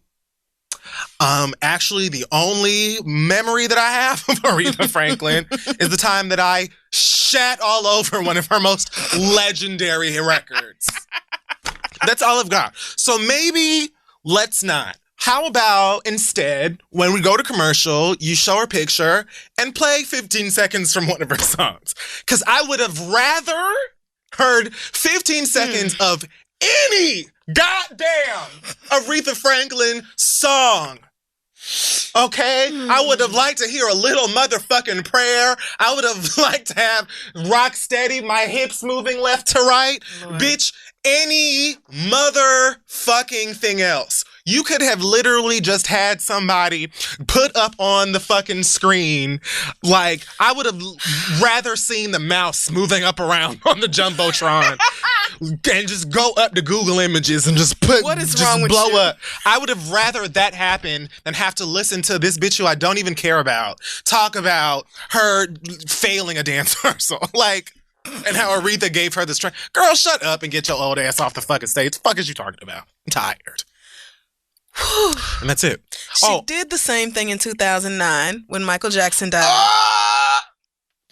At the VMAs, she started off her whole tribute talking about how she and Michael Jackson were so similar. And let's not forget that, forgot about that absolute, total and complete disrespect she showed to Prince at the Billboard tribute when he sang Nothing Compares to You and Purple Rain. Do you remember that? Do you remember the great Negro outcry of 2016? Because I do. Madonna has done this to our legends at 3 times that I could think of. So I agree with her. I blame MTV for calling her in the first fucking place.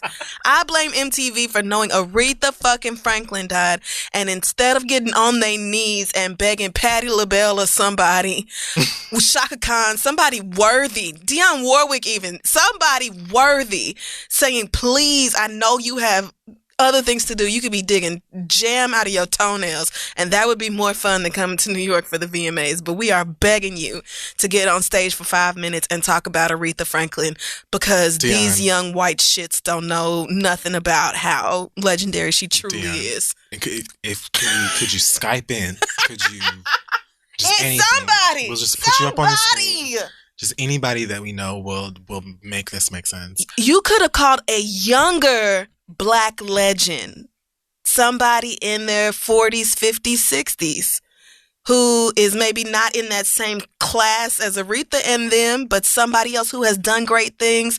Like, you could have done so many things, and yet y'all landed on Madonna. I mean, you couldn't even call Jennifer this. Knowing that Madonna has done this. She did it on your own damn program. I forgot about that, to be honest with you. Like, I blame MTV as well. Fuck was y'all thinking? I'm so glad I wasn't watching that shit live, because if I had have seen her walk out knowing that she was about to start talking or attempt to talk about Aretha Franklin, I would have just turned my TV off. Oh, yeah. When I woke up in the morning and saw the headlines, I said, the Lord sent me to bed right then on purpose. He knew I would not rest that night. Had I seen her coming out there in that getup and then making the whole Aretha tribute about her with this big ass photo of Aretha Franklin in the background, like, what?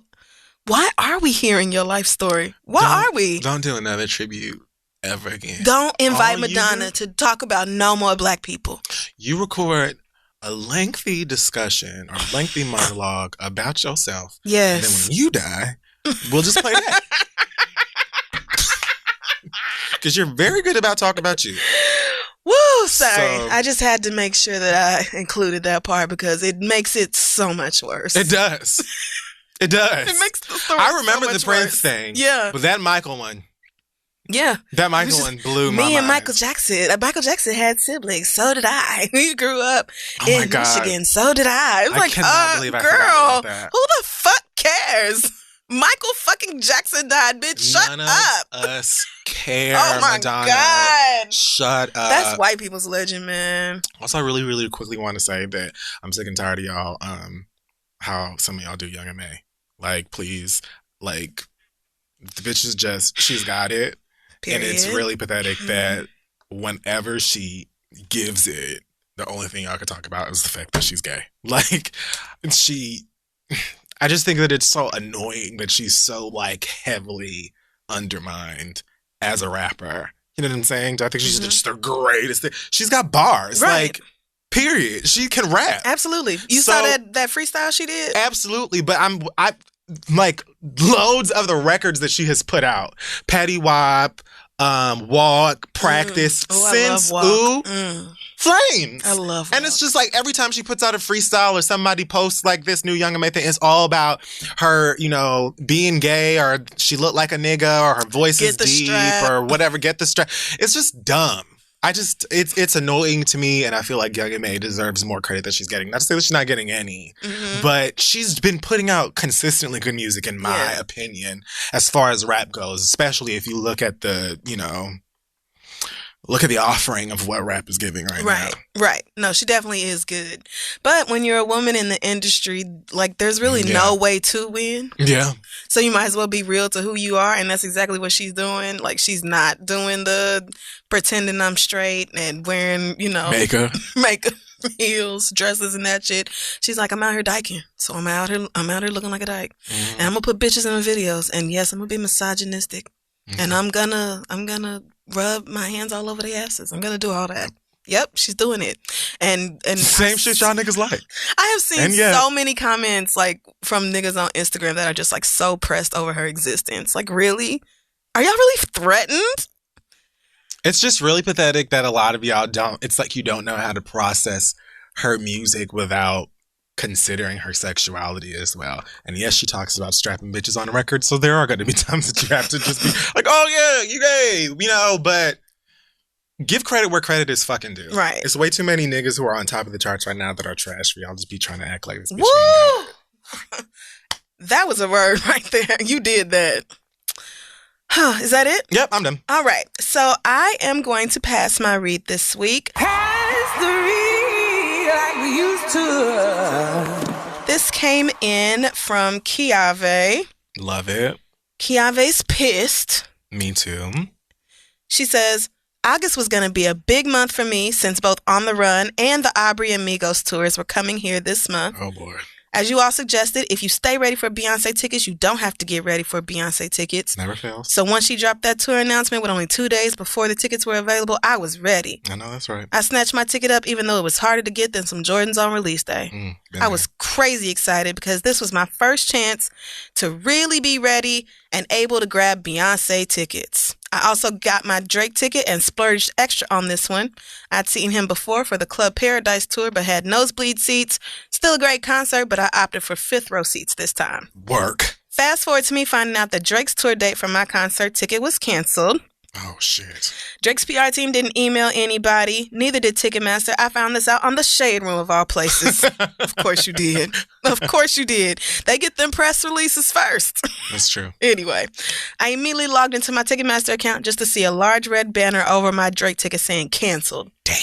Once I saw this, I immediately contacted Ticketmaster by email and phone to figure out when I should expect my couple $100s to be back in my account. That's right. Give me my money. They told me over the phone it would take 7 to 10 business days. Fine. I'm still going to see Beyonce, right? Wrong. What? Somewhere within my emails of asking about my refund for the canceled Drake tour date, Yulissa of Ticketmaster fan support decided that she wanted to cancel my On the Run 2 ticket and refunded me the money from that event. Oh my God. Now, in my emails and phone calls, I'd never mentioned On the Run 2 for a refund, so I have no idea how her simple self decided that that would be the right thing to do.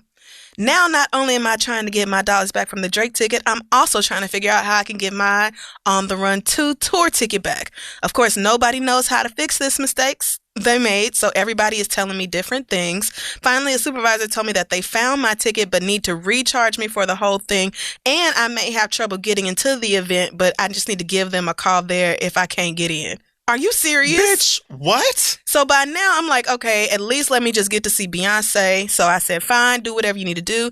The very next day, I was refunded the amount for my Beyonce ticket instead of the Drake money. It is still nowhere to be found, and the Beyonce ticket fiasco has not been fixed. At this point, it's been over a week of me trying to straighten out their mistake over my Beyonce ticket. So I just took the L, told them not to charge my card anymore, just give me my money back, and that will be the end of it. To add insult to injury, Ticketmaster sent me an email today, the day before I'm supposed to see On the Run 2, saying, I hope you enjoy the event. You mean Beyonce that I'm not going to get to see because of y'all? Oh, okay, thanks. So fuck Ticketmaster, and especially fuck Ulissa of Ticketmaster fan support. Ulissa got a square for eye. ruining my chance at On the Run 2. She just has to. And she attached screenshots. She went off. Oh my God. Ulissa needs to meet you outside. The thought of this happening to me, first of all, it sounds like something that would happen to me, but the thought of it does it, sound like something that would happen to right? The thought of it makes my blood boil. I'm like shaking over here. If you cancel my On the Run 2 ticket and then tell me we're going to have trouble getting it back and then you need to charge me again on top of that. I don't even care how much I spent, where I'm sitting. Like, you mean I can't go see Beyonce because you canceled the wrong ticket? Because you processed a refund or whatever or canceled a ticket. How did you even do that? But they're two totally different shows, two different artists. How did you... Ulissa, you got to answer some questions because I don't fucking understand how you did this.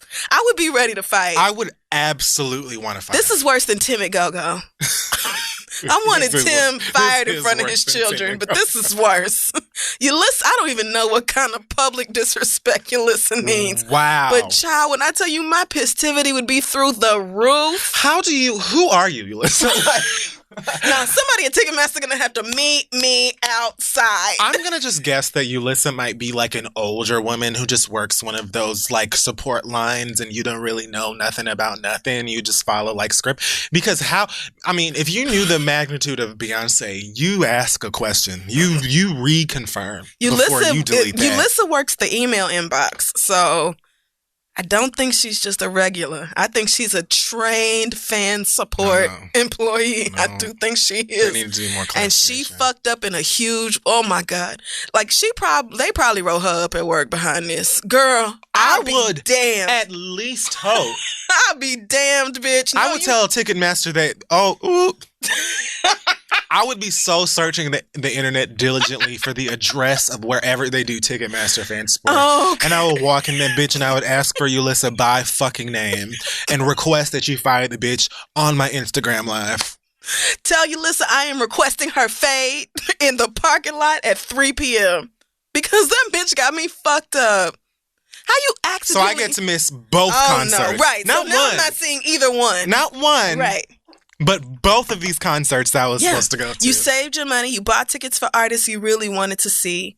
You did what the fuck you were supposed to do. You did your part. Drake and them niggas from Atlanta, I don't know what they doing, pussyfooting around. I don't know what's going on over there. Having babies. I don't know what the fuck those niggas are doing. This Ticketmaster thing, though, that has a person at fault that you can pinpoint and say it was this bitch who did it. This cannot stand. Nope. This should not be the end of this. No. They need to do something about this. You need to escalate that further. She sent this a while ago. This was like last week sometime. So maybe she's calmed down a little bit more since then. But I'm here to rile you back up, sis. They need to do something about that. You don't accidentally fucking can. It's bad enough that I don't get to see this Drake concert, but that's Drake's fault, it sounds like, or whoever over there. Somebody. Offset some. I don't know whose fault it is. Culture. Somebody. I don't know who's to blame. It's culture's fault. Yes, we blame the kids these days. But see, Beyonce was where she needed to be. Okay. Beyonce said, rain or shine. If that means you niggas are going to be sitting in Jersey till 3 a.m., then that'll be what you do. But you're getting your fucking show. I will be on the platform. Ask about me. So she was there. And now you can't see her or Drake. Oh, no. Nope. Sorry. No. That can't end there. Nope. They need to give you a ticket to another Beyonce concert before this shit is up. And you need to find a way to get there. In fact, I feel like they should be paying for your travel too. But they need to make sure that you get something behind this. I'm sorry. Let me tell you something. I would find the Ticketmaster HQ. I can't even put into words how far I would escalate. Right. This. No. I'm demanding a refund and a credit on top of that. On top of that. They had you fucked up, girl. I want heated seats. She's in attachments, screenshots of the emails between her and Ulissa, and she went off. Like, I get it, sis. My heart broke for you reading this. Or we need to burn Ulissa at the stake because I'm pissed. I'm pissed for you. We have to find Ulissa and make her answer for her motherfucking crimes. How? Woo! Bitch, how dare you? First of all, how dare you? No, sorry. That is... Oh, my God. You know what, sis? I'm so sad that it happened to you, but I'm so glad it didn't happen to you. Because...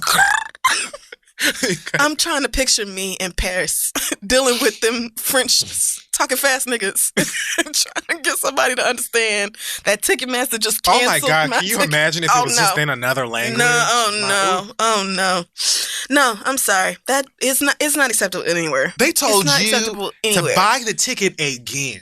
And you would still probably have a hard time getting in. Because it's going to show it's like a canceled ticket or some shit. Like, the nerve. So then somebody from Ticketmaster needs to meet me at the venue to make sure I don't have no fucking problem. I need to see Ticketmaster Polo at will call. Somebody needs to be waiting for me. Yes, that is how you make this right. What the fuck you mean? Where's the confusion? I might have trouble getting in. You fucked this up. How long have y'all niggas been selling tickets? See, right. This is all y'all do. All y'all do is sell tickets to shit. How did you fuck this up? Oh, no, girl. Oh, no. I'm having somebody's motherfucking job before this is over. Could not have been me. It couldn't be me. Woo! When I tell you that I'm burning shit to the ground. God bless it, okay? The Lord knows. He just knows. Beyonce announced a fucking tour. You're waiting until the day your concert starts to watch this motherfucker. When she announced this fucking tour, and you are just, when you get your ticket. Man. There's just a hype that leads up to that. The staying up. Making sure you got the Ticketmaster page loaded and you ready. You got the countdown clock going. And you got your pre-sale code copied, all the work you ready to be pasted. And you are ready, nigga. Not to mention the work that you did to make the money to buy the Beyonce ticket. I got a whole second job just so I could afford to fly to Revel and see Beyonce. I took a part-time job just to do that. If Ticketmaster had canceled my fucking tickets... See, people snap. I would have been like Nicki Minaj on Free Radio. I was just about to say that. Sometimes you just snap. You want to laugh your way through it, but you can't. Woo! I'm sorry. I'm so sorry that happened to you, I'm so sorry that happened to you, girl. That is just That is the wretched. worst thing in the world. Oh, wow. Okay. And on that note, I think that wraps up this week's episode of The Read. Our thoughts and prayers again with Kiava. I think that's her name. Yeah. So check out the show at thisistheread.com and on social media at thisistheread. I think we're still How you deal with Donald Trump being president and them deleting your fucking tickets? Oh, you deal with it by having a day like yesterday. Holy God. It was like bad news for Donald Trump coming in every direction. Yeah. Yesterday was a shit show. But anyway. News this week. Yes, we do have news this week. Are you ready? Sure. Do you want to make the announcements? No. Okay. Let me find the text message. All right. The Read is going, not on tour, but we are having some fall dates. Well, this flyer says tour. Okay, well, fuck it. It's a tour. That's Alex's shit. All right. The fall tour for The Read. We will be in the following cities on the following dates. October 21st, Philadelphia. November 17th, Nashville, Tennessee. December 2nd, Denver, Colorado. Weed. December 8th, Seattle. Weed. December 15th, Miami. Ew. I need a nigga who gonna swipe them visas. Tickets go on sale Friday at noon Eastern, 9 a.m. Pacific on thereadlive.com. This is our first time coming to Nashville and Denver. Yeah. So we're very excited to spend time with y'all, especially in Nashville, because I do fucks with y'all's food. Same. So yeah, tickets go on sale this Friday at noon, thereadlive.com. Also, there are still a couple tickets left for 305 Live this coming Sunday in Los Angeles. So if you would like to come out and get in the pool with me and Sante and twerk and look at y'all, we're gonna have a great time. Go to Fury305.com and grab you some tickets now. I'm so excited to see y'all and, get wet. Literally. That sounds Maybe filthy. I think that's it. I was going to say, do you have anything else? Any more famous people news that you need to announce this week? I don't. No? No more celebrity? Okay, cool. Why the fuck was Daniel in a club beatboxing in East Lake? That's what friends said. Nigga, what the fuck? You know when you like a nigga or you got feelings for him, so you just let him do weird shit and you don't say nothing? She's like, okay. She was like, into it. This nigga really like spitting in my ear right now. Beatboxing to this. Like, I was like, Daniel. Oh, I love Insecure. I know that they are making us fall in love with them and think that they're cute, only to bring that nigga back. Bring that other nigga back and complicate shit. You know, Issa Rae don't know how to balance stuff. Well, Issa D. Issa D don't know how to balance. You know, Issa don't know how to balance shit. You know what I'm saying? So, well, I won't confirm or deny. Oh, you wretched bitch! I hate you. I be forgetting that you watch all of the goddamn. I can't stand you. All right, we will see y'all next week.